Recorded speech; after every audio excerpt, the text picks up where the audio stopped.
Rusia dan Ukraina telah mencapai kesepakatan untuk menghilangkan penggunaan kekuatan di Laut Hitam setelah melakukan pembicaraan paralel dengan negosiator Amerika Serikat di Arab Saudi. Namun, Kremlin menegaskan bahwa gencatan senjata maritim hanya akan berlaku jika ada pencabutan sanksi terhadap ekspor pertanian Rusia.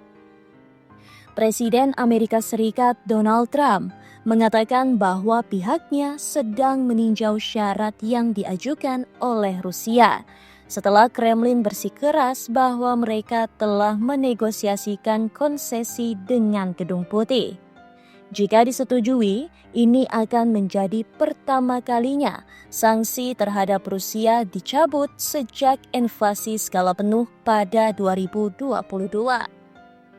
Selain kesepakatan maritim, kedua belah pihak juga setuju untuk memperpanjang penghentian serangan terhadap jaringan energi selama 30 hari ke depan dan memperluas cakupannya.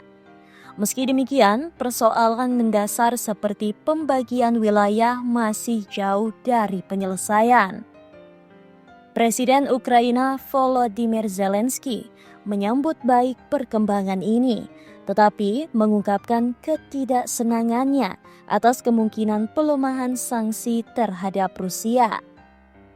Ia juga khawatir mengenai perundingan yang tampaknya dilakukan Amerika Serikat dengan Kremlin terkait pembagian wilayah Ukraina.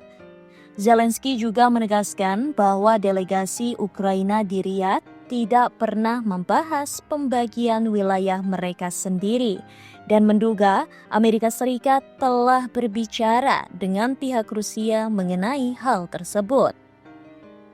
Laporan yang beredar menyebutkan bahwa Rusia meminta Amerika Serikat untuk mengakui kendali penuh atas 3 wilayah Ukraina yang sebagian didudukinya, yaitu Donetsk, Zaporizhia, dan Kherson.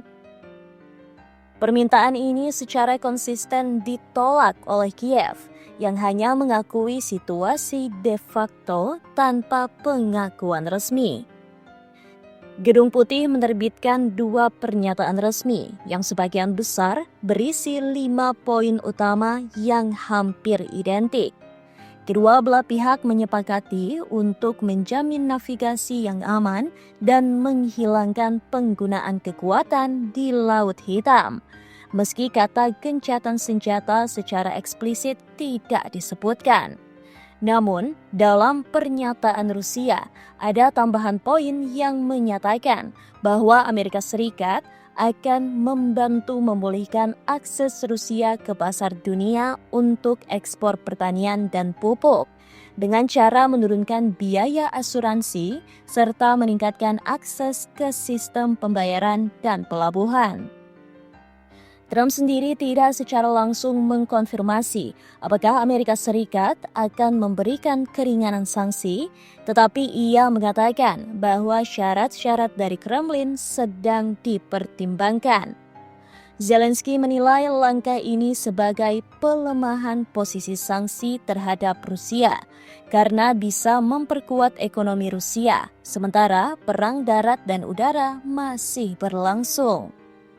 Adapun Rusia menegaskan bahwa gencatan senjata maritim hanya akan berlaku setelah sanksi terhadap Russian Agricultural Bank dan lembaga keuangan lainnya yang terlibat dalam perdagangan pangan internasional dicabut, serta setelah mereka kembali terhubung dengan sistem pembayaran internasional SWIFT. Selain itu, Rusia juga meminta agar pembatasan layanan pelabuhan dan sanksi terhadap kapal berbendera Rusia yang terlibat dalam perdagangan produk pangan, termasuk makanan laut dan pupuk, dicabut.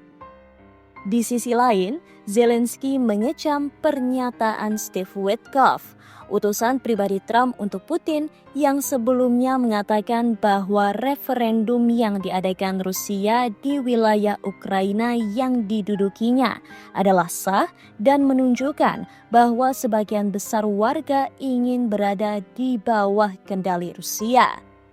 Meski demikian, ia berharap bahwa seiring berjalannya waktu, negosiator Amerika Serikat dan pejabat Gedung Putih lainnya akan menyadari bahwa kepemimpinan Rusia tidak dapat dipercaya.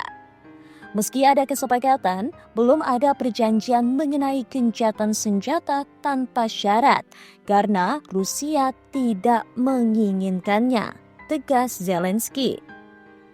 Ia juga percaya bahwa semakin lama negosiasi berlangsung, semakin banyak pihak yang meragukan niat baik Rusia. Sementara itu, Ukraina mengharapkan Rusia untuk menghentikan serangan terhadap fasilitas pelabuhan di Odessa dan wilayah lainnya sebagai bagian dari perjanjian maritim ini. Namun, pernyataan terpisah dari Kementerian Pertahanan Ukraina menegaskan bahwa Ukraina akan menganggap pergerakan kapal militer Rusia di luar Laut Hitam bagian timur sebagai pelanggaran perjanjian.